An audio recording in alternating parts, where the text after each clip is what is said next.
വിഴിഞ്ഞം ഓഹരി കൈമാറ്റവുമായി ബന്ധപ്പെട്ട് ആദ്യം വാർത്ത നൽകിയത് ദേശാഭിമാനിയാണെന്ന മുഖ്യമന്ത്രിയുടെ വാദം പൊളിഞ്ഞു. ജൂൺ 1 ആദ്യം വാർത്ത നൽകിയത് എക്കണോമിക് ടൈംസ് ആണ്.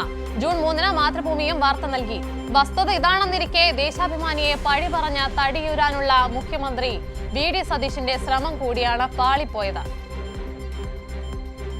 5 തീയതി 2026 ദേശാഭിമാനി പത്രം.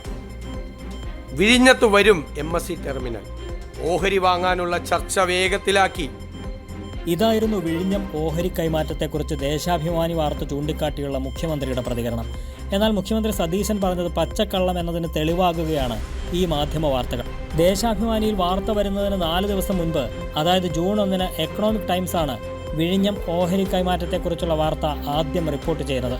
ഇതിന്റെ ചുവട് പിടിച്ച് ജൂൺ 3 മാതൃഭൂമി പത്രവും വാർത്ത നൽകി.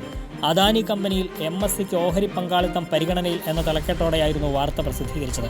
മുഖ്യമന്ത്രി ആയിരിക്കുമ്പോഴെങ്കിലും പറയുന്ന കാര്യങ്ങളുടെ ആധികാരികത ഉറപ്പുവരുത്താനുള്ള പ്രാഥമിക ഉത്തരവാദിത്വം അദ്ദേഹം കാണിക്കണമെന്ന് CPIM കേന്ദ്ര കമ്മിറ്റി അംഗം P. രാജീവ് പറഞ്ഞു.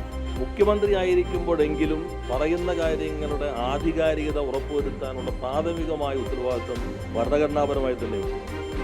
അപ്പോൾ വളരെ അടിസ്ഥാനരഹിതമായ കാര്യം കഴിഞ്ഞ ഗവൺമെന്റ് എന്തോ ചെയ്തു വെച്ചു, അത് ദേശാഭിമാനിയിൽ മാത്രം വന്നു.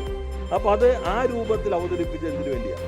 വിഴിഞ്ഞം ഓഹരി കൈമാറ്റവുമായി ബന്ധപ്പെട്ട് അദാനി സർക്കാരിന്റെ മുൻകൂർ അനുമതി തേടിയോ എന്ന സുപ്രധാന ചോദ്യത്തിന് മറുപടി നൽകാതെ മാധ്യമ ശ്രദ്ധ വഴിതിരിച്ചു വിടാനായിരുന്നു വാർത്താ സമ്മേളനത്തിൽ മുഖ്യമന്ത്രി വി.ഡി. സതീശൻ ശ്രമിച്ചത്. ഇതിന്റെ ഭാഗമായി ദേശാഭിമാനി വാർത്ത ചൂണ്ടിക്കാട്ടി തടി തപ്പാനുള്ള മുഖ്യമന്ത്രി സതീശന്റെ നീക്കം പാളിപ്പോവുകയായിരുന്നു. കൈരളി ന്യൂസ്, കൊച്ചി.